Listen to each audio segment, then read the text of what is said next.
esta clase lo pueden Y hacer gracias después. porque esta clase es importante para la cátedra, el certamen también que tienen el jueves. Muy bien. Habían pasado de ellos, ¿cierto? Sí, sí, sí, La sí, sí. iniciada la segunda unidad. Muy bien, muy bien. Bueno, perfecto. Bueno, ¿cómo les va? Me presento, así evitamos la parte donde yo me sonrojo. Mi nombre es Damián Pizarro, soy profesor de la Facultad de Derecho de la Universidad de Buenos Aires y la Universidad de Belgrano. Bien, lo conocí a Ulises en un curso para doctorado en la Universidad de Buenos Aires, en la virtualidad. Pero finalmente, en la virtualidad me refiero no a tiempos de pandemia, ¿no? La pandemia en parte, la parte más dura de la pandemia. Y después tuvimos la oportunidad de reunirnos aquí en Buenos Aires. Todavía no nos reunimos en Chile, pero no faltará oportunidad de conocerlos a todos y a todas ustedes. Así que, por sobre todas las cosas, para mí es un gran placer estar aquí con ustedes, estar compartiendo este momento. Y bueno, nada, me han dado esta parte de teoría del Estado, ¿no? Hablando un poco. Damián, antes que Sí, comience, como todavía no llegan todos los muchachos, recién estamos en ¿cómo hora, no? Dale, ¿cómo no? tenemos 5 minutos antes de comenzar. Si quieres, podrías hablar un poquito más de el contexto allá en Argentina, cómo están tus clases, Bueno, cuáles muy son las bien. actividades. Si ustedes quieren, pregúntenle a Damián mientras... Aprovechen, Sí, aprovechen. Les un voy a contar momentito. algo que les voy a contar algo que venía pensando en el viaje cuando uno tiene tiempo para organizar una clase, piensa por dónde empieza, por esto, por lo otro, ¿no? Lo va pensando todo y la estructura. Y cuando yo venía en el viaje, venía manejando y venía pensando bueno, que me parecía muy interesante lo que me había pasado, ¿no? Porque cuando uno viaja con personas como yo o como el profesor Ulises en el auto, normalmente es aburrido, ¿no? Porque nos gusta la parte histórica. Yo voy le voy googleando o voy con mi esposa al lado y le digo, googleame esto, ¿por qué se llama este lugar así, no? Por ejemplo, pasamos por un pueblo que se llama Monte Caseros, ¿no? Y me llamó la atención porque el pueblo de Monte Caseros está muy pegado a lo que es la ciudad de Paso de los Libres, que es una ciudad de frontera que justamente conecta a Argentina con Brasil. Del otro lado, la ciudad par de Brasil es Uruguayana o Uruguayana. Ya, claro, porque Y me, ustedes están ahí en triple frontera, ¿no es cierto? Como... exactamente, eso es un poco más al norte, es más litoral. Ahora les Ya, voy a contar bien, pero esta ciudad de Monte Caseros me llamaba la atención el nombre porque Monte Caseros, o sea, Caseros en Argentina, además de ser un barrio de la provincia de Buenos Aires, además de ser una avenida, también se la recuerda como una batalla, ¿no? La batalla del Monte Caseros o la batalla de Caseros, que tuvo que ver con una batalla que, a diferencia de lo que normalmente se recuerda, que son las victorias, es una batalla que se recuerda por una derrota. Bien, y como podría haber sido, por ejemplo, voy a hacer un ejemplo, pero que no tiene absolutamente nada que ver, ¿eh? Pero digo, como podría recordarse la guerra, por ejemplo, la guerra mundial, como la guerra que perdió Hitler, ¿sí? No la guerra que ganaron otros, sino la guerra que perdió Hitler, o, no sé, una batalla que pierde Alejandro Magno, ¿sí? Bueno, en ya, este caso se la recuerda por ser la batalla, ¿sí? La batalla que perdió Rosas, que perdió Juan Manuel de Rosas, prócer argentino, siempre esto es ahí medio en el limbo, ¿no? O sea, durante mucho tiempo se lo trató como prócer, después se lo trató como unitario, en un país federal del cual vamos a hablar hoy. Bien, tal vez no es tan bueno, ¿no? Pensar en el unitarismo para un país federal suele ser un mal recuerdo, ¿no? Por decirlo de alguna manera. Alguien que enarboló la bandera del federalismo, pero que tenía ideología o identidad unitaria, claramente no iba para un buen camino. Entonces, efectivamente, se recuerda, y se llamaba Monte Caseros. Entonces le dije a mi esposa, dije, googleame por favor cómo se llamaba este pueblo antes de la batalla de Caseros, porque por algo tiene el nombre de Caseros. Y me dice, efectivamente, se llamaba el Paso de los Higos, higos, ¿no? La fruta. Obviamente está hablando de lo que era el intercambio de esa época, ¿no? En esa época, bien, pasaban justamente los cargamentos de higos que se vendían y que pasaban de un lado al otro. Además de estar lindero con la ciudad de Paso de los Libres, que es justamente, sí, como les decía recién, una zona de frontera y de unión entre Argentina y Brasil. Entonces digo, bueno, pero ¿por qué se llama Montecaseros? porque efectivamente hace unos meses, hace un año ya, fuimos a una ciudad que se llama Vuelta de Obligado, donde justamente hay un monumento a Rosas y donde se recuerda la batalla de la Vuelta de Obligado, ¿sí? Que fue una batalla que sí ganó Rosas, gobernador de la provincia de Buenos Aires, y que de alguna manera tenía cierta preponderancia, como pasa en todas las capitales, ¿bien? O en todas las ciudades importantes de un conglomerado de países, de estados o de provincias, que normalmente el gobernador de la provincia más importante o de la provincia central normalmente tiene aspiraciones más grandes, ¿no? Que son las de presidente.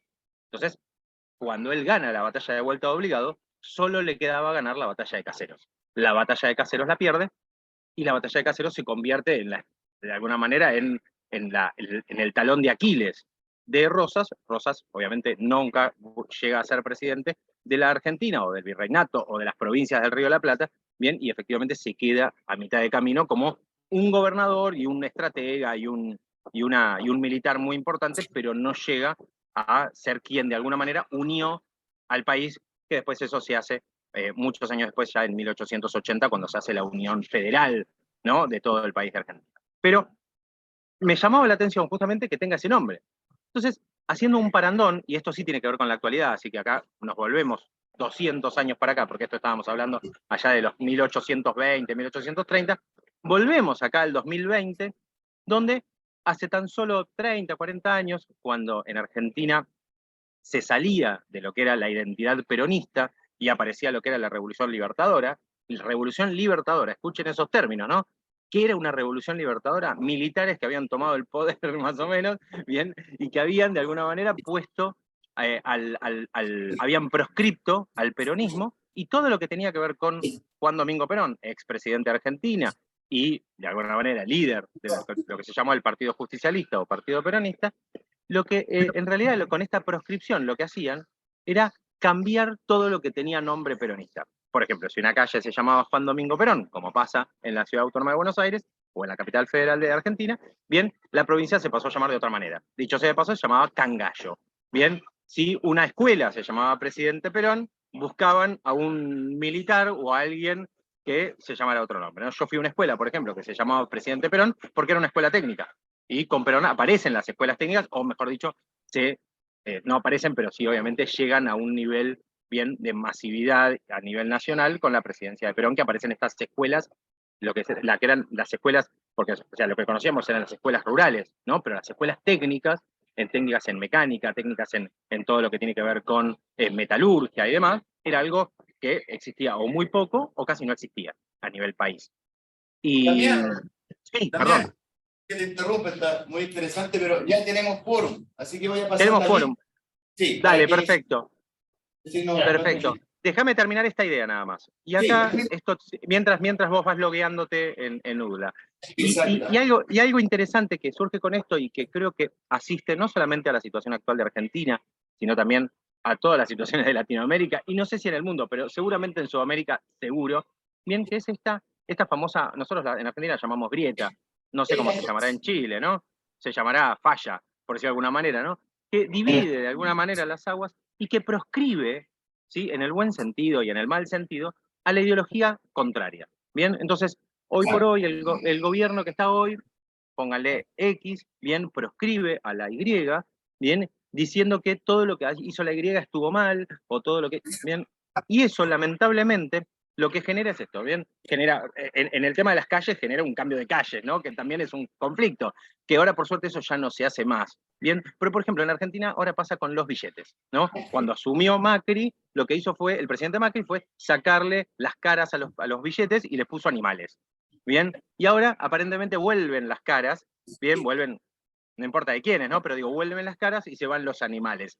Así que, de alguna manera, esto es un cambio político y, bueno, siempre genera este ruido y lamentablemente nosotros somos los que estamos en el medio. Ahora sí, los dejo con el profe. Bien, vamos a ser breve en esto para que puedas comenzar pronto. No pasa nada. Luis, Catalina, Alejandra, Voy en el camino. ya. Sergio, Macarena, Constanza, Constanza. Yanela, Yanela. Catherine, Antonio, Thais. En camino. Ok, ya, al final se da nota. Victoria, ya, al final se da nota. María Paz, Aquí, profe. María Paz. Xochitl, Valentina, Fernando. Diare, Estefan,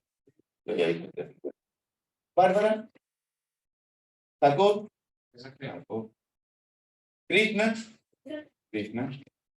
Micaela, Zaida, Jeremy y Daniela. Ya, estamos todos. Ya, Damián, querido, sin más preámbulos, para que puedas comenzar. Bueno, brevemente dejo con ustedes a mi querido amigo Damián Rodrigo Pizarro, abogado, también estudiante del programa de doctorado de la Universidad de Buenos Aires, profesor de la Universidad de Belgrano y de la Universidad de Buenos Aires en cátedra de Derecho Público Internacional y Derecho para Ingenieros, todavía están haciendo. En Belgrano, y Derecho para Ingenieros. Bueno, querido amigo, el curso es tuyo. Puedes comenzar y dar por inaugurada esta segunda unidad que es muy importante porque lo que se habla acá sin duda va a ser preguntado el jueves. Así que a poner mucha atención, a tomar apuntes. Sí. Y por favor, puedes comenzar también. Qué responsabilidad que todo lo que yo diga va a ser recordado. No le tomes el examen de lo que acabo de contar de mi anécdota, bien, pero la verdad es que fue un hermoso trayecto el que les iba contando a los compañeros y compañeras que estaban recién, porque tenía que ver con justamente conocer la triple frontera, ¿no? El lugar geográfico, ¿sí? Donde la frontera argentina, la frontera brasileña y la frontera paraguaya se juntan, bien, en un mismo punto, y es un lugar de 3 esquinas, literalmente. Uno se para en un lugar, se llama el hito de las 3 fronteras, bien, donde hay un obelisco, bien, caracterizado con cada bandera, bien, y uno puede ver, ¿sí? Efectivamente puede ver todo lo que tiene que ver con con los 3 países, y se para en un lugar y ve las otras 2 fronteras o los otros dos estados. La verdad que es algo muy interesante.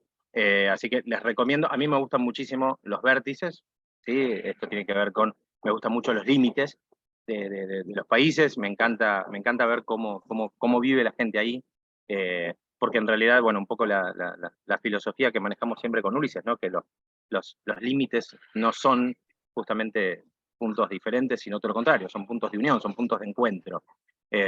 Entonces, tranquilamente la gente podría decir, che, nos encontramos en la frontera, y no, nos separamos por una frontera. Pero bueno, es un tema que entre Argentina y Chile ha sido muy reñido y no lo vamos a resolver en esta clase, pero bueno, sepan que cuentan con un aliado si comparten un poco esta filosofía o esta idea de que podemos laburar juntos y que podemos hacer cosas juntos, cuentan acá con un aliado. Sí, perdón, Ulises. Sí, pero sabes que es recíproco camino. Totalmente, así que esa es un poco la idea y siempre, no por una cuestión de amistad, sino por una cuestión de hermandad y de que tenemos muchas más similitudes que diferencias. Después, bueno, la historia nos ha puesto en bandos o en lugares opuestos, casi hasta futbolísticamente hablando, entonces es como que de alguna manera, pero entre cosas y otras creo que los partidos han quedado bastante empatados, hemos cometido errores, entre comillas, de ambos lados y horrores, así que nada, vamos a tratar de escribir una buena historia para las generaciones que vengan y creo que está bueno eso. Es un poco la idea. Para la AME, para Benja y para Sofi, ¿no? Que son los hijos que compartimos.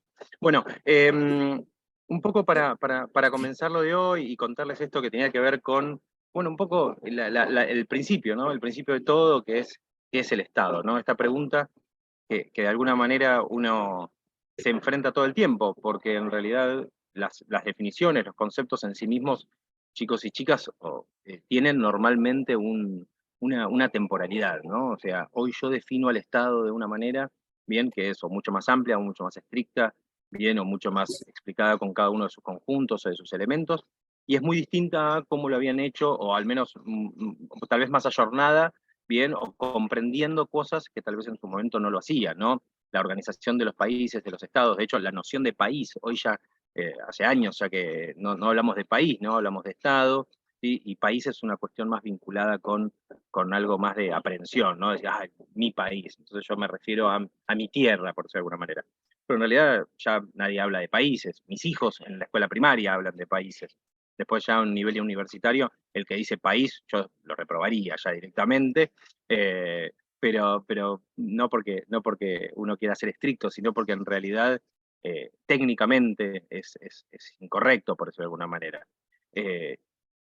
Y ni hablar de conceptualizaciones o tal vez cambios culturales que nos han llevado a la deconstrucción de ciertos conceptos, como el de patrimonio, el de patria potestad, bien que están vinculados a lo que tiene que ver con el patriarcado o tal vez la falta de reconocimiento no digo al feminismo, sino a la feminidad, bien, en el curso de la historia.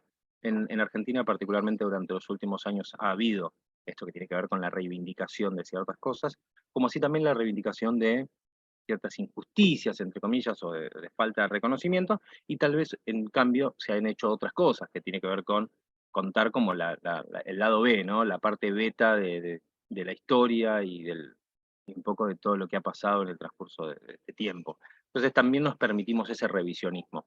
Todo revisionismo es bueno en la medida que lo utilicemos para algo positivo, para algo propositivo, algo que nos lleve para una sociedad más justa, más equitativa, mejor.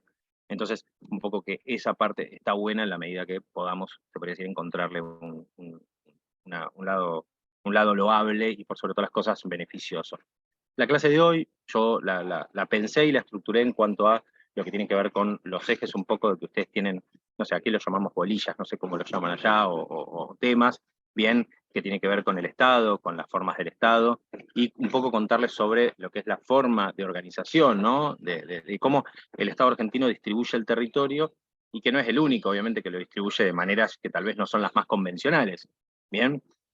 Por ejemplo, en esta ciudad, que es la que linda con las otras dos de los otros dos estados que les comentaba, que es Iguazú, Puerto Iguazú, por ejemplo, uno está acostumbrado a encontrar una plaza en el centro, bien, con las casas en recuadro, creo que se llama damero, si no me equivoco, esa forma de organización de manzanas, bien.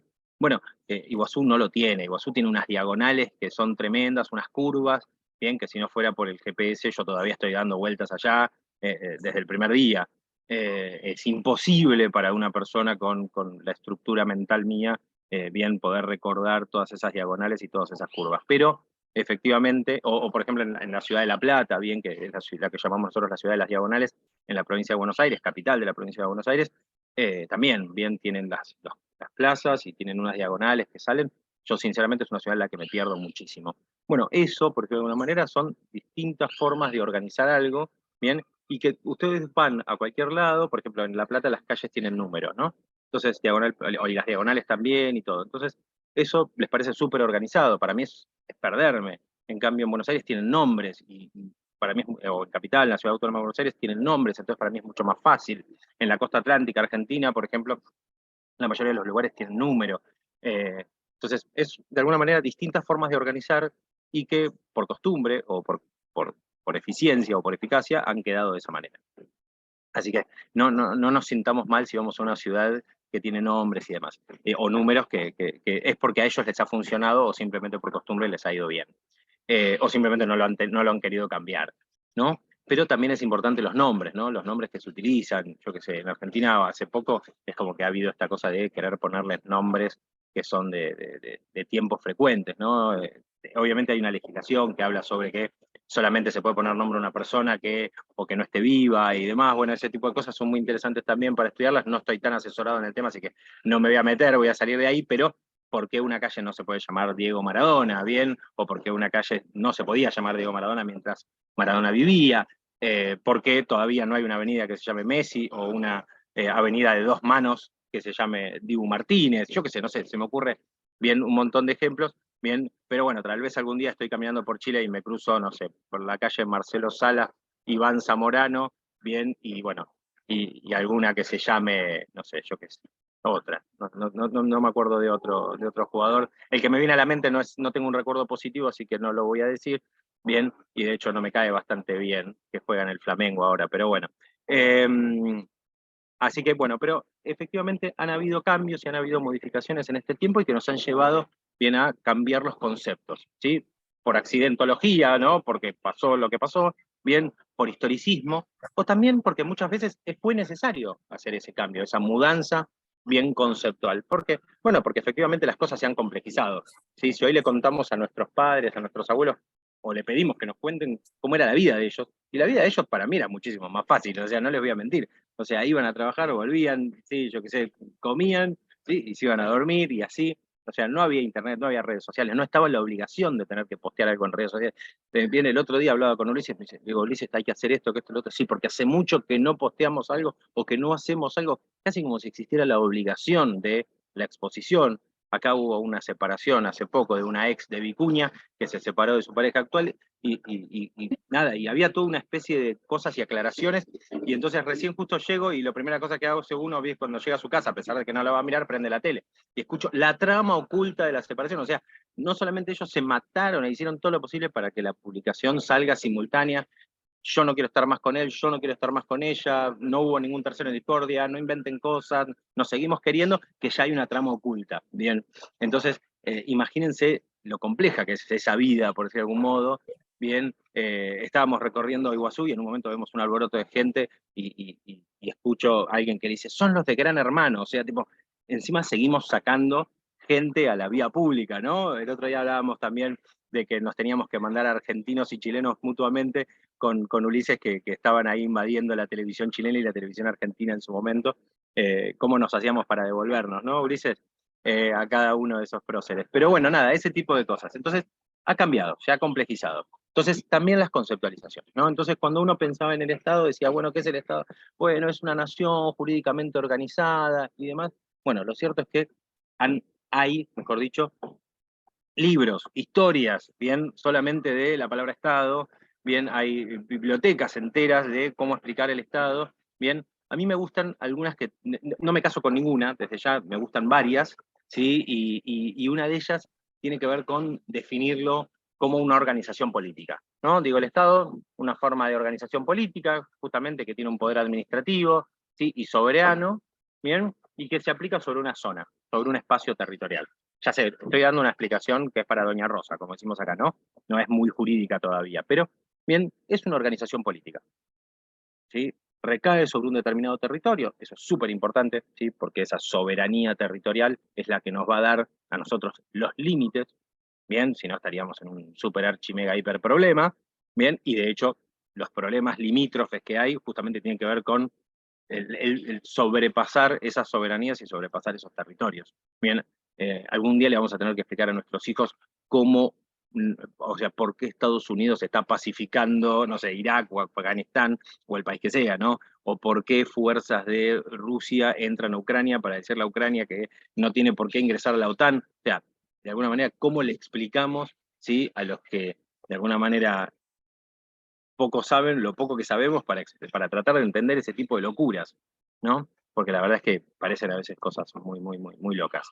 Bueno, la cuestión que esta organización política se va de alguna manera a ocupar de ese determinado territorio y va a ordenar, ¿sí? La vida de ese territorio, ¿sí? Ahí la definición de Estado se junta también un poco con la definición de derecho, ¿no? La definición más positiva del derecho que dice conjunto de normas que rigen y dirigen el comportamiento de los individuos en un espacio determinado, ¿sí? En ese territorio, pero también en un tiempo determinado.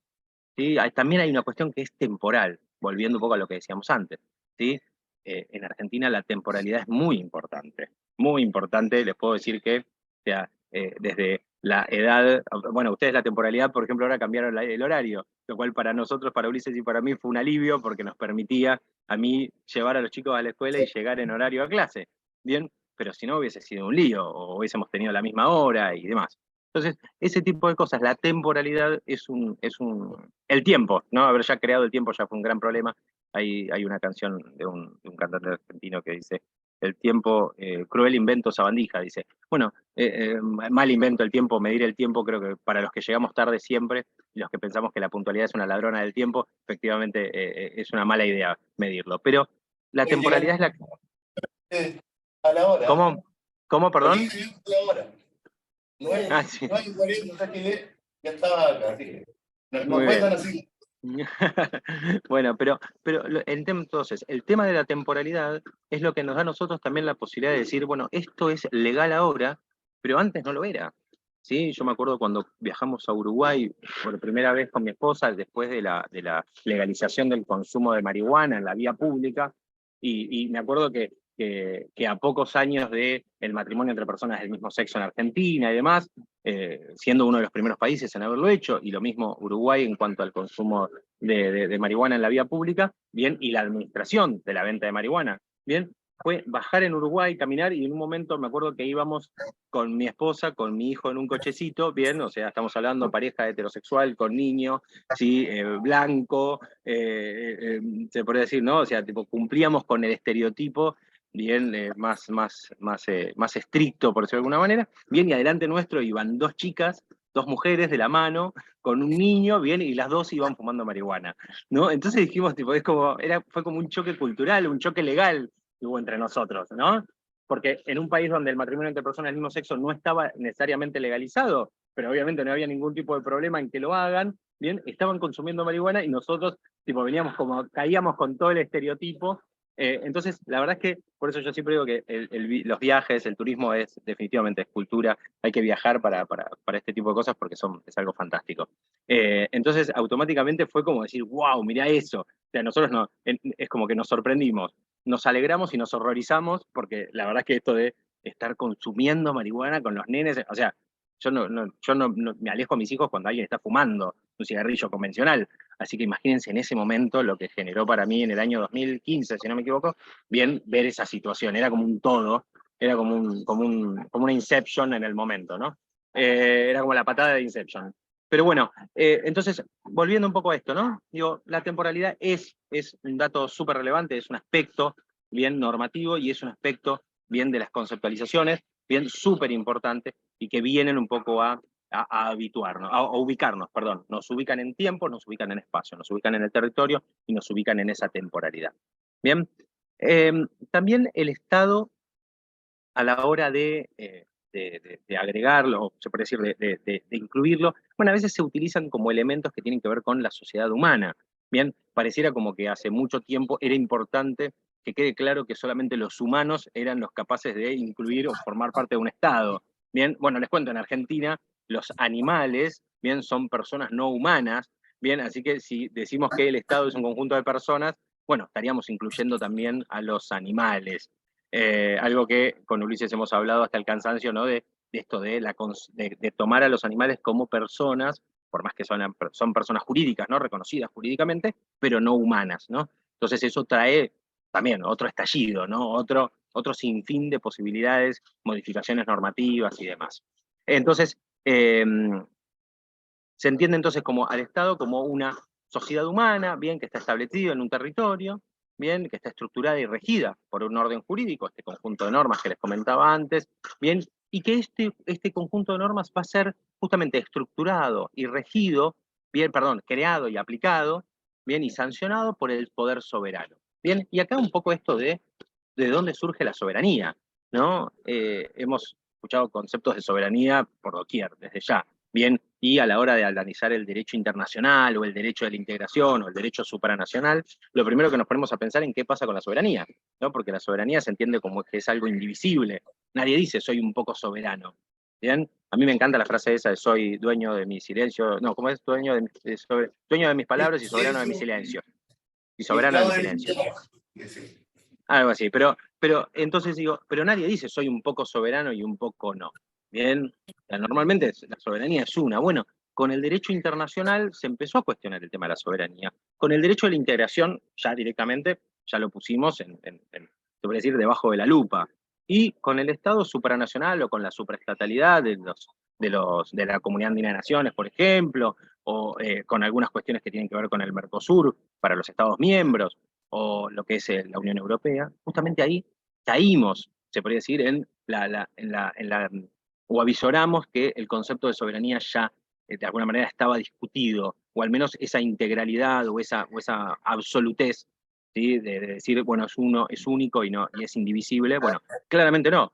bien, los grandes conocedores del derecho a la integración, o los que más saben, ya hablaban al principio de un cierto desprendimiento, bien, de soberanía, bien, porque efectivamente, si hasta ahora el único que podía regir en mi territorio era yo, como Estado, y a partir de ahora puede venir un Estado extranjero, o perdón, o puede venir algo supranacional o supraestatal que yo creo, y puede tener afectación directa en mi territorio o en las personas que están en mi territorio, efectivamente ya la soberanía es algo que hay que, o al menos hay que cuestionarlo, ¿no? Si hay algo que vamos a hacer acá, y que con Ulises somos parte, es esto de cuestionar, ¿no? Acá discutimos todo. En tiempos donde todo se puede discutir, hay una publicidad de un producto acá en Argentina que dice en tiempos donde todo se puede discutir. Entonces, efectivamente, discutimos todo. O al menos lo ponemos en crisis. A mí me encanta eso de poner en crisis. La crisis como punto de inflexión de un montón de cosas, ¿no? Y el Estado, y después aparece esto del Estado de Derecho, ¿no? Que no sé si me queda dentro de un poco de lo que yo venía hablando o lo que me tocaba hablar, ¿no? Pero esta cosa del Estado de Derecho que, que es el sometimiento, por decirlo de alguna manera, o la sujeción, bien, a todo lo que tiene que ver con las personas, las instituciones, las entidades públicas y privadas, bien, el mismo Estado, bien, que esté literalmente sometido a la legislación. ¿Sí? O sea, que esté todo sujetado, bien, y no todo agarrado con alambre, un poco como les comentaba antes, esto de que cambian los nombres, que cambia este, cambia. No, todo sujetado por legislación. Después hay que tener, obviamente, hay que tener memoria a la hora de pensar a todo lo que nos sujetamos, ¿no? Digo, legalmente. Es como cuando nosotros firmamos, ¿no? El derecho del consumidor, sí, algo que nos queda lejos de este tema, pero digo, cuando uno en el derecho del consumidor firma un contrato de adhesión, como el de tarjeta de crédito, que de hecho se discute que sea un contrato, porque para que haya un contrato tiene que haber un acuerdo de voluntades y no lo hay en un contrato de consumo o no lo hay en un contrato de tarjeta de crédito porque son contratos de adhesión. Entonces ya, de alguna manera, ya se ve viciado la negociación, porque yo no negocio con Visa o Mastercard directamente, firmo o ni siquiera firmo, me lo mandan a mi casa y al no quejarme automáticamente ya estoy adhiriendo. Entonces, efectivamente, esta adhesión que todos hicimos de incluir o de formar parte bien de un Estado, efectivamente nos sujeta a una legislación, nos sujeta a una forma, bien, y esto también un poco, yo qué sé, entra también en discusión lo que tiene que ver con los pueblos originarios, ¿no? Digo, algo que con Ulises también hemos hablado un montón, y si hay algo que yo he aprendido de Ulises, no solamente lo que tiene que ver con materia ambiental y derecho laboral, que él sabe muchísimo, sino también lo que tiene que ver con pueblos originarios. La verdad es que en Argentina somos muy irrespetuosos, somos vandálicos, se podría decir, no porque yo haya ido directamente a hacerlo, sino por el silencio, ¿no? Que uno toma ante atropellos que hay al ambiente y obviamente también a los pueblos originarios. Y tuve la oportunidad de conocer comunidades guaraníes recién en este viaje, y efectivamente lo que me dio la oportunidad también es de ver un poco más, ¿no? Todo, desde cómo viven, desde para qué sirven o qué lugar ocupan, el para qué sirven que no se entienda mal, ¿no? Digo, qué lugar ocupan, ¿no? En la sociedad, qué rol es el que están haciendo en este momento en una sociedad moderna que en principio pareciera como que los tiene apartados, ¿no? Porque digo, yo voy por la ruta con un auto a 120 kilómetros por hora, bien, y al costado chicos descalzos, con ropa muy reducida o con, se podría decir, mínimas comodidades, bien, viviendas realizadas de madera o con muy poca infraestructura, venden de alguna manera cosas del lugar, artesanías, o plantas que de alguna manera compramos los blancos, ¿no? El gringo, el turista. Entonces, bueno, a ver, tipo, entonces un poco cuestionarse eso, ¿no? Y ver si en realidad el rol que están ocupando no es en realidad el rol residual que uno le dio, ¿no? O sea, no es que ellos se quedaron ahí, fuimos nosotros, o fue el hombre blanco, o la mujer blanca, ¿no? Digo, la humanidad, bien, que fue avanzando y fue como, de alguna manera, despreciando un poco eso, ¿no? Lo fue como dejando en sombras, ¿sí? Hay muchas películas, acá yo soy un cinéfilo ya directamente enfermo, y efectivamente me encantan ese tipo de cosas. Y, por ejemplo, no sé, en películas como, no sé, Demolition Man o Demoledor, es una película de hace varios años, ¿no? De Wesley Snipes y Sylvester Stallone. Bien, justamente la película no habla principalmente sobre eso, pero se ve eso, ¿no? Se ve cómo las personas quedaron bien viviendo en las alcantarillas y la sociedad se hizo arriba. Bien, algo que también se ve en Futurama. ¿no? Si quieren pasarlo a los dibujos animados o a las caricaturas, bien, en Futurama se ve muy claro, bueno, y hay un montón de ejemplos, ¿no? Pero digo, cómo la sociedad literalmente se puso encima de la otra sociedad, ¿no? Cómo la modernidad o la contemporaneidad o la posmodernidad se puso encima de la sociedad y la pisó, literalmente, ¿bien? Entonces, hoy tal vez decimos, mirá, gente pobre y demás, esto y lo otro, pero en realidad fuimos nosotros los que le sacamos los recursos, fuimos nosotros los que le sacamos las tierras, ¿bien?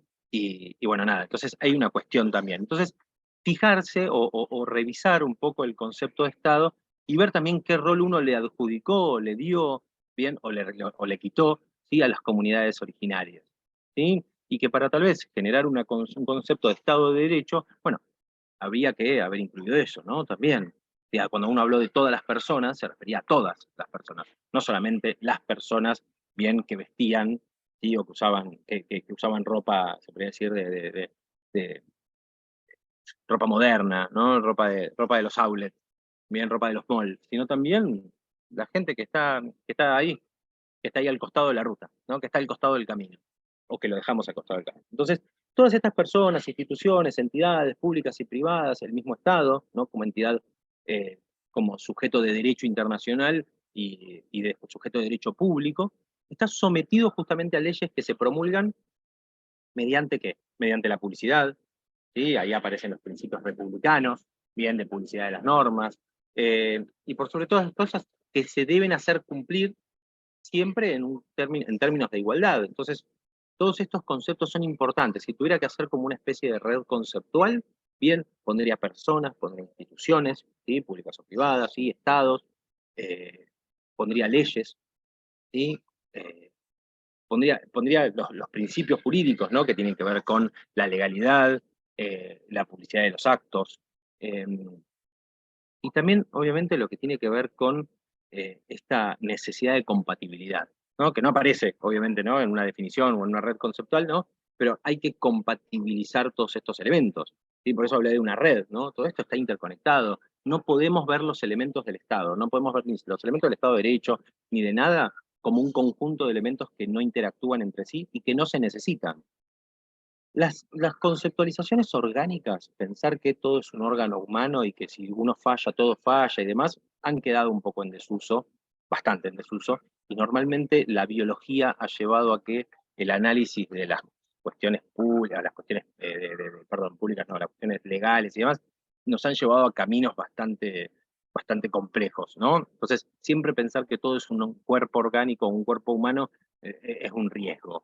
Bien, me acuerdo que tenía una profesora de historia que explicaba justamente la geografía mediante el cuerpo humano, ¿no? Entonces decía, no, bueno, ves en la parte, no sé qué, entonces la parte inferior, como la parte superior, y que se ramifica, que los brazos, y bueno, efectivamente, recién pasé por un puente que se llamaba Zárate Brazo Largo, bien, y efectivamente esto de ponerle nombres del cuerpo humano y demás, efectivamente tiene que ver con eso, bien, o subía una cruz en Santa Ana, bien, y decía, bueno, el ascenso a los brazos de la cruz. Bien, y bueno, entonces efectivamente esto de ponerle cuerpo a las cosas, ponerle humanidad, ¿no? Entonces, esto de tal vez haber pensado todo en un órgano y que todo tenía que funcionar, bueno, efectivamente no es tan estricto de que todo tiene que funcionar para que todo funcione ok y que demás, y que solamente ahí se logra la eficacia y la eficiencia, porque bueno, han habido casos de funciones que han dado bien a buenos resultados y que tal vez no se han cumplido con todos esos medios. No estoy diciendo que el fin justifique todos los medios, pero a veces un poco sí. Bien, entonces efectivamente nos hemos encontrado con esta serie de problemáticas, ¿no? Que a medida que se iba complejizando la sociedad, nos íbamos encontrando con estos problemas y con estos puntos, ¿no? Que teníamos que irlos conectando. Por ejemplo, ¿no? Si yo pienso en las formas en las cuales se organizan los estados, bien, y pienso en, por ejemplo, en el unitarismo, bien, ¿cómo surge un unitarismo? ¿Alguien se anima por ejemplo, darme una idea? Puede ser una idea de ejemplo, ¿no? Pero digo, ¿cómo surge un estado unitario? ¿Se puede así preguntar? Menos el profesor, ¿no? Que hablen, ¿cómo se imaginan que nace un estado unitario? No que es un estado unitario, ¿no? Porque ya es unitario, ya sabemos. ¿Cómo nacería un estado unitario? ¿Nadie? ¿Alguien se anima? ¿Se atreven a decir Em- que es un Empecé estado por el más. unitario? Empecé por el más fácil. ¿Cómo nace un Estado unitario? Es solo uno. Dicen acá que es solo uno. Bien, bien, pero esto, ¿no? Digo, el, Como los estados, Daniel, como los estados no federales. los estados no federales. No, un solo estado, por ejemplo, Chile, un solo estado. Un solo estado, por ejemplo, Chile, dice Yanel. en un país muy segmentado, bien, damos origen a un Estado unitario. ¿Esa sería, perdón? Sí, es que dice que es lo contrario a lo federal. Por ejemplo, Chile, que hay un solo estado, una sola institucionalidad. Bien, bueno. Entonces, acá, por ejemplo, no, está muy bien. Y está bueno poner este tema en crisis. ¿Por qué? Porque, por ejemplo, la historia nos ha enseñado que mediante la figura del unitarismo se han justamente aunado, unificado ideologías, bien, porque justamente todo era un lío, bien, si quieren hablar un poquito de religión, nos vamos a la religión católica, ¿no? Cuando se hace el concilio de Nicea, ¿sí? Se dice que se unificó la religión, porque había un montón, todo bajo la idea del cristianismo, de la religión católica apostólica, bien, se dijo, bueno, acá tenemos que hacer algo, porque esto dicen que este es divino, este dicen que es humano, este dicen que es santo, esta es virgen, esta no es virgen, o sea, y es la misma persona, la Santísima Trinidad, era un lío. Entonces, había tantas ideas distintas que había que de alguna manera unificarlas. Bien, este es un ejemplo, no lo tomen mal aquellos que sean religiosos, profesos y demás, es simplemente un ejemplo. Bien, entonces digo, si uno toma, por ejemplo, el Concilio de Nicea como ejemplo, bien, tenemos ideas distintas, muy segmentadas, muy diferentes, bien, y que había algunas ideas comunes, entonces, ¿qué hacemos? Bueno, nos ponemos de acuerdo en las ideas comunes, ¿no? Entonces, algo que ahora en Argentina ya nos enseña, que son los diagramas de Venn, pero si yo hago 2 diagramas de Venn, tengo en el medio elementos en común. Entonces, sobre esos elementos en común, unifico. ¿Sí? Sobre esos elementos en común, unifico. Entonces digo, bueno, a ver, ¿en qué estamos de acuerdo? ¿En que todos son católicos? Todos son católicos. Listo, levantamos la mano, todos son católicos. ¿Alguno protestante? No hay protestante. Listo, la religión católica. ¿Qué más podemos unificar? Bueno, entonces partimos de eso bien como de ideas únicas. Entonces conformamos un Estado unitario con las poquitas cosas que tenemos en común. ¿Bien? Esa podría ser una forma. ¿Bien? Pero también puede darse la panacea, ¿no? La idealidad de que todos tengamos la idea, tengamos las mismas ideas, o tengamos los mismos deseos, o los mismos gustos.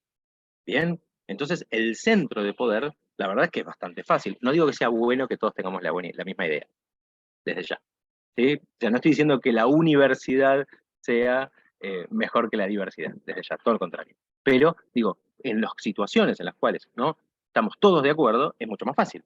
Tipo, nos ponemos hoy de acuerdo, Ulises, ¿sí? Chicos y chicas, decimos, ¿qué hacemos hoy a la noche? ¿Quién quiere ir a bailar? Todos levantamos la mano. Nos vamos todos para el boliche. Bien, listo, ya está. No hay ningún problema. Hoy lunes a la noche todos vamos a bailar. En cambio, ¿perdón? ¿Cómo dice usted? Sería como los intermedios, pero solo uno. Claro, me dicen que son como los grupos intermedios, pero uno, ¿cierto? Se van unificando. Claro, exactamente. Entonces, pero por eso, tenemos estas dos maneras. Tenemos, lo que se puede decir, grupos que de alguna manera son distintos, pero que tienen puntos en común, ¿bien? O tenemos también que sean todos el mismo. Y también vamos a hablar de una tercera posibilidad, ¿bien? Que es la que yo creo que se debe dar la mayoría de las veces. Todos distintos, el que toma el poder dice, acá se hace lo que yo digo, golpea la mesa, como la golpeaba papá, bien, hace 20, 30, 40 años, bien, ahora yo llego a golpear la mesa y tengo una causa de violencia, ya no se puede hacer eso, pero digo, bien, en la época en la cual nosotros éramos chicos o nuestros padres eran chicos, bien, el padre golpeaba la mesa y decía, acá se dice hace lo que yo digo.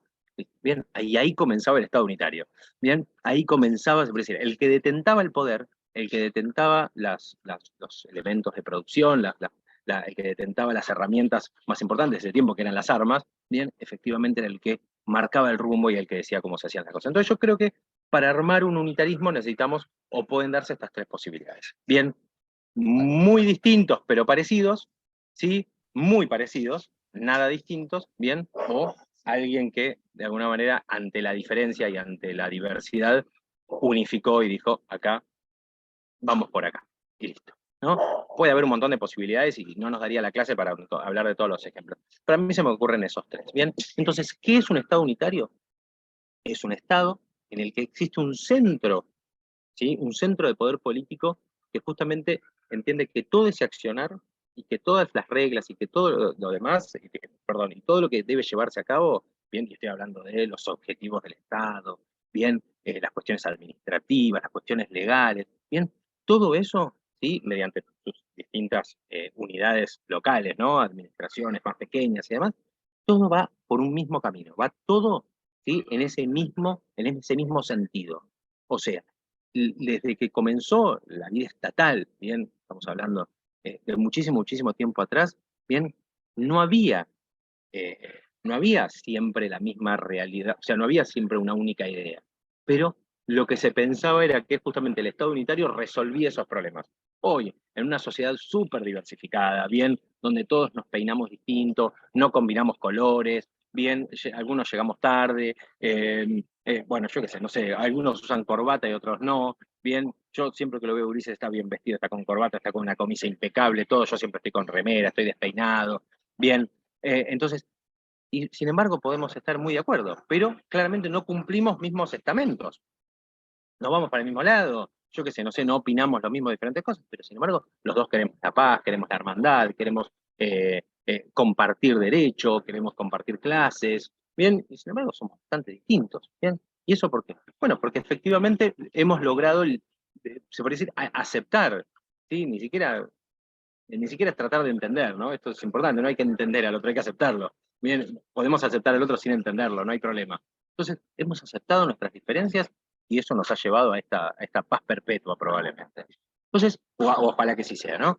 Pero digo, entonces, este unitarismo, bien, justamente lo que se hizo fue para lograr esa paz, bien, obligada, bien, esa paz única, bien, y efectivamente sea encontrando similitudes, encontrando aparentes eh, semejanzas, o efectivamente limándolas totalmente y absolutamente todas las diferencias para llevar todo a un mismo centro político, a un mismo centro ideológico, ¿no?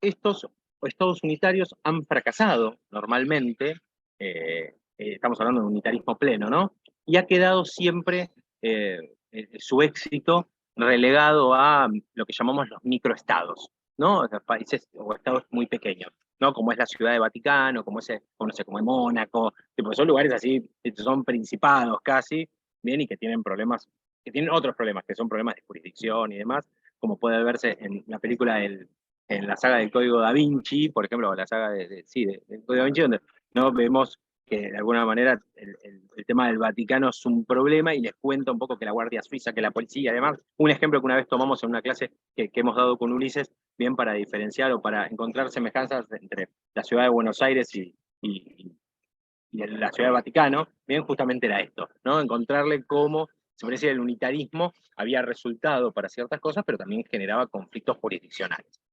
Y después, bueno, más que nada avanzando en esto, lo que tiene que ver con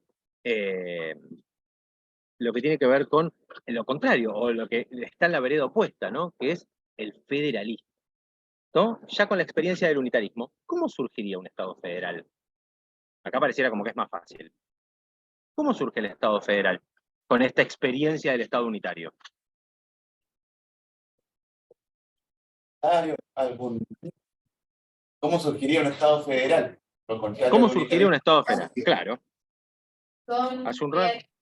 que tienen culturas tan diferentes, pero que van por un camino o intentan parecido.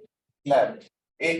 Lo que me dicen acá los chicos es que conforme aquí hay diferentes culturas, diferentes visiones en territorios muy grandes, ¿cierto? Se van dando distintas formas de organización. Bueno, a ver, toda conformación obviamente tiene sus pros y sus contras, ¿no? O sea, la mayoría de los estados federales suelen tener una semejanza que es que normalmente, ¿qué tienen? Esto es fácil. Todos los estados federales tienen algo que es muy importante y que es lo que tipo, todos conocemos o todos deberíamos conocer. Una Constitución. Sí. Una constitución, exactamente. O sea, la única manera de definir competencias, ¿sí? Y de distribuir esas competencias, ¿sí? De la manera que sea, de la manera que corresponda a cada Estado, ¿no? La forma argentina tiene una forma, ¿no? Pero digo, cada Estado federal tiene su manera de distribuir esas competencias, bien, se hace a través de una constitución. ¿Sí? No existe federalismo, no existe Estado federal sin una constitución. ¿Sí? Porque si no, no habría manera de resolver ese gran problemón, bien, que es a quién le toca cada cosa. ¿Sí? Cuando uno piensa en la organización de Buenos Aires, ¿sí? Hay una frase en Argentina que es muy común que dice Dios está en todos lados, pero atiende en Buenos Aires. Tiene que ver porque todo pasa por Buenos Aires. ¿Sí? Buenos Aires no es solamente la ciudad o la provincia más importante del país, es la que tiene mayor densidad demográfica, es la que tuvo el puerto, bien, es donde se firmaron todas las cosas. La Constitución de Argentina fracasó, entre comillas, hasta que no se sumó Buenos Aires. ¿Sí? La organización de Argentina fracasó, bien, o sea, se terminó la guerra cuando Buenos Aires dijo, bueno, está bien. Hasta ese momento no había país, ¿sí? O sea, necesitaban a Buenos Aires. Bien, con esto yo no estoy diciendo que yo soy un centralista y quiero que no se malentienda. Estoy contando de alguna manera, o estoy describiendo, ¿sí? Cómo lamentablemente los estados adolecen, ¿sí? Figuras tan importantes, pero que son figuras únicas. Bien, cuando en Argentina había colegio electoral, ¿sí? Al momento de elegir un presidente, Buenos Aires era uno, no eran 100. ¿Sí? O sea, valía uno. Bien, ahora que no hay colegio electoral y que se vota por elección y que todos los votos valen uno y demás, bueno, sí, ahora sí importa qué pasa en Buenos Aires. Porque obviamente Buenos Aires tiene el, no sé, el 40% de la, no sé, habría que fijarse bien, pero no sé, el 20, el 30% de la población del país. ¿Sí? Tengo una Patagonia casi, o tengo una Patagonia mínimamente densamente poblada, bien, tengo un norte del país también, con mucho terreno ocioso, no digo que esté mal, pero digo, tengo muchos campos, bien, lo mismo pasa en La Pampa, y tengo mayor concentración demográfica, bien, en lo que es en el centro del país y en lo que son las grandes ciudades, y principalmente en la provincia de Buenos Aires. ¿Sí? Es más, rara vez un presidente es electo si pierde en la provincia de Buenos Aires. ¿Sí? O sea, presidente que pierde en la provincia de Buenos Aires no es presidente. O sea, no tiene manera de llegar a un porcentaje de mayoría. ¿Sí? Entonces es importante, es muy importante. ¿Bien? Entonces, nada, de hecho, sin ir más lejos, hablábamos hace un ratito sobre la farándula, ¿no? O sea, hay farándula en el interior del país, en lo que llamamos el interior del país, o sea, en otras provincias, sí, pero importa si vienen a Buenos Aires. Y si no aparecen en la televisión de Buenos Aires, es más, vos vas a otras provincias y prendés la tele y están mirando televisión de Buenos Aires. O sea, miran el clima que hay en Buenos Aires. ¿Para qué quiero saber el clima que hay en Buenos Aires si estoy en otra provincia? Yo estaba en la provincia de Misiones, bien, y cuando voy a ver la televisión, estaba mirando televisión de Buenos Aires, estaba mirando TN. Entonces decía, bueno, hoy, yo qué es lo otro, hay un corte en la ruta tal, que esto y lo otro. Yo uno dice, pero las noticias de acá de Misiones, pero si yo salgo, ¿qué temperatura hay? No sé. No sé qué temperatura hay. Sé la temperatura de Buenos Aires, tantos grados y demás. ¿Bien? Entonces, eso es centralismo. Eso es increíblemente, después de tantos años, obviamente se ha descentralizado mucho más, ¿no? Pero digo, todavía seguimos con esta idea central, ¿no? Entonces, bueno, el Estado federal, justamente, una de las formas que tiene que ver es esto, ¿no? Está compuesto por, efectivamente, estados particulares. Esos estados pueden llevar el nombre que sea, ¿no? Pueden ser estados, pueden ser provincias, o sea, no importa el nombre de la unidad, ¿no? De estas unidades más pequeñas, ¿no? Pero normalmente lo que vienen es a reunir, bien, justamente divergencias, ¿no? Diferencias, un poco lo que se decía recién, ¿no? Esos poderes regionales se sostienen, ¿sí? Siguen siendo autónomos, ¿sí? Y lo que hago es, bueno, unirnos a todos en intereses comunes y para, no sé, para tener una mayor competitividad económica, para haber sido en algún momento tener una mayor competitividad bélica, ¿bien? Pero hoy por hoy los estados, bueno, tienen que ver con otra cosa, ¿sí? Ya no es tratar de tener toda la misma idea. Normalmente lo que hay es autonomía de estas unidades que pueden ser estados o provincias, conservan esa soberanía, ¿sí? Sobre ese territorio con estas cuestiones y con estas menudencias, que no son menudencias, pero digo, con estas características que un poco conversábamos al principio, ¿bien? Y que conservan esta política interna, ¿no? Entonces, por ejemplo, la organización del Estado argentino, a diferencia de otros estados federales, en realidad las provincias en el Estado argentino conservan todo el poder no delegado. O sea, la Constitución no dice todos somos uno y a Ulises, a la provincia o al estado Ulises le toca tal cosa, al estado Damián le toca tal otra. No, no, es al revés. En el estado argentino, las provincias conservan todo ese poder que no delegaron, ¿sí? Que no le entregaron al Estado federal. Es distinto. ¿Sí? No distribuimos las cartas, no repartimos las cartas.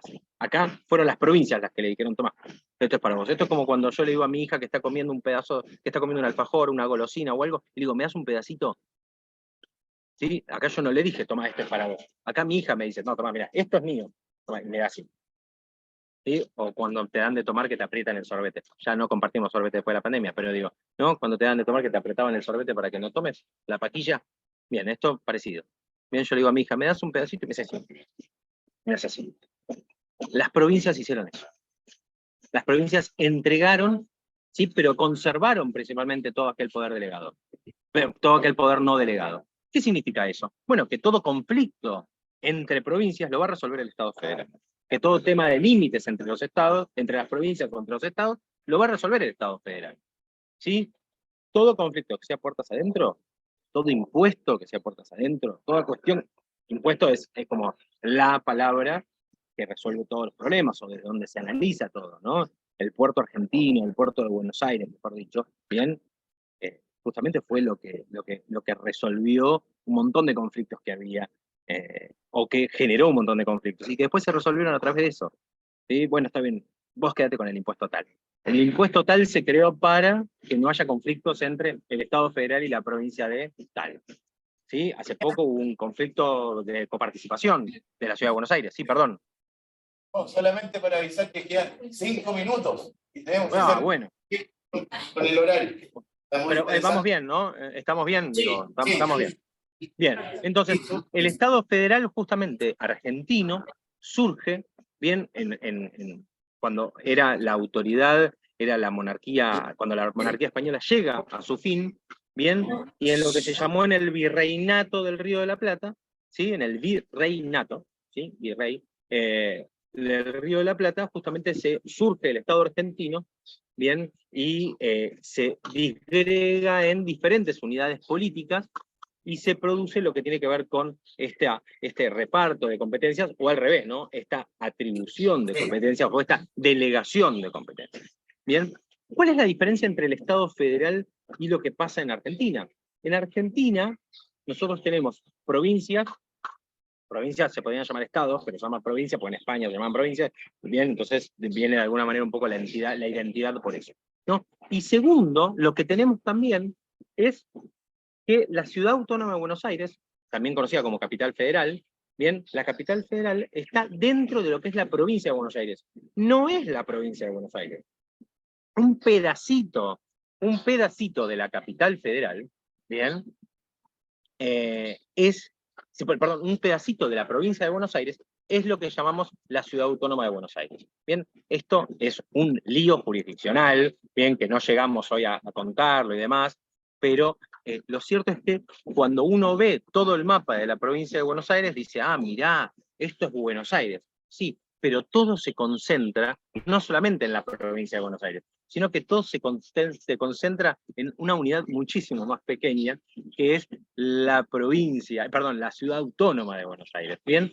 Que es, les diría, no sé si un 10%, ¿bien? De lo que tiene que ver con el país. Yo no sé si tengo la oportunidad, Ulises, de mostrar una pequeña imagen como para graficar esto. ¿Sí se puede?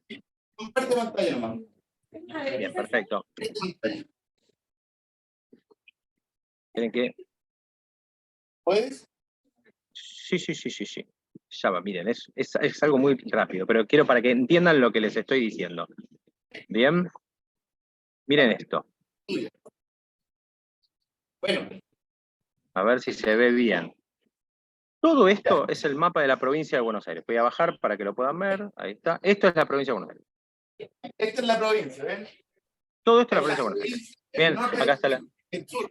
Imagínense que dentro de Argentina, que es federal, tiene sus entidades federales propias solo en la provincia de Buenos Aires. O sea, es un federalismo dentro del federalismo. Y aparte de eso, y eso nos va a hablar Damián. Es como lo que está pasando hoy. O sea, que otra cosa miren es federalismo, en otra cosa. Miren, Miren este pedacito que está acá. Esto es la Ciudad Autónoma de Buenos Aires. ¿Sí? Esto es la capital del país.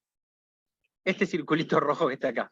O sea, es una mínima parte del país, y por sobre todas las cosas es la mínima parte de una provincia.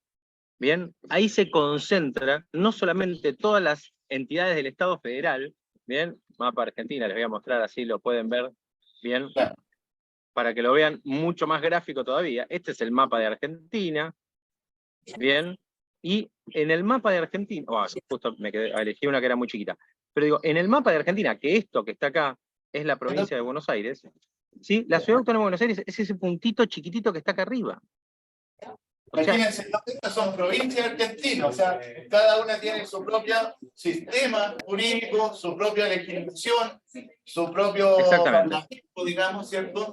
Su propio sistema de justicia, y aparte de eso, esto que es muy pequeño acá, es la ciudad autónoma. Esta es la provincia de Buenos Aires. Entonces, imagínense, no solamente hay un sinfín de problemas legales y jurisdiccionales y todo, sino también hay un sinfín de posibilidades y de juicios y demás que han formado parte de la historia judicial argentina. Bien, entonces, ¿qué hay en Argentina? ¿Qué entendemos que hay? Bueno, hay una organización federal, un Estado federal, bien, que divide las unidades del Estado en provincias. Las provincias conservan todo aquel poder no delegado. Después cada una de las provincias está dividida en partidos, bien, salvo la Ciudad Autónoma de Buenos Aires, que está dentro del territorio de otra provincia, que es la capital federal del país, temporalmente, dice la Constitución, cosa que nunca se trasladó, ¿sí? Desde que se configuró que esa era la provincia, la capital del país, nunca se trasladó, pero efectivamente la capital del país se tendría que trasladar. Hubo dos intentos muy importantes, el primero a Viedma, bien, una ley que se aprobó allá por los años 80 y que nunca se cumplió, y un segundo intento que fue durante el gobierno de Cristina Fernández de Kirchner, el primero durante el gobierno de Alfonsín, y el segundo durante el gobierno de Cristina Fernández de Kirchner, que la quiso trasladar a Santiago del Estero, que es una provincia del norte donde hace mucho calor. O sea, estamos hablando de 52 grados en el verano, 60 grados, es algo invivible, así que imagínense el presidente de la nación o la presidenta de la nación sudando durante todo el verano. Entonces sería algo bastante... Sí. Estamos en horario. Tengo que avisar, chicos. Muy bien, muy bien. Bueno, en ese sentido, yo le respeto ese horario, pero te agradecemos mucho. Está muy bien. Punto de partida de lo que vamos a profundizar bastante durante este mes de abril, que es el Estado. Entonces, para no quitarles mucho tiempo, 4 conceptos claves de lo que hablaba Damián hoy día. Hoy mismo se sube el video a la plataforma. Damián nos dice qué es el Estado, nos da bastantes nociones, conceptos y elementos, y dentro de este elemento le agrega uno muy especial que no vamos a encontrar, que es la temporalidad. Por acá mejor para que... Ahí te queda perfecto, Damián. Entonces ahí estamos los dos con... ¿Qué es el Estado unitario, cierto? ¿Y qué es el Estado federal? Y aquí, si ustedes quieren hablar un poco más de lo que habló Damián, de las nuevas tendencias de... el neofederalismo argentino, ¿cierto? La ciudad autónoma, pueden hacerlo, ¿ya? Se llevan 4 preguntas para el estudio, el video se sube hoy día, agradecemos a Damián, un fuerte aplauso, y un gran que estén muy bien, muchas gracias. Nos vemos, gracias, chao. Te comparto el video también. Ya, y ustedes ya, quienes no se han inscrito en la lista, vamos a dejar de transmitir. Quienes no se han inscrito en la lista,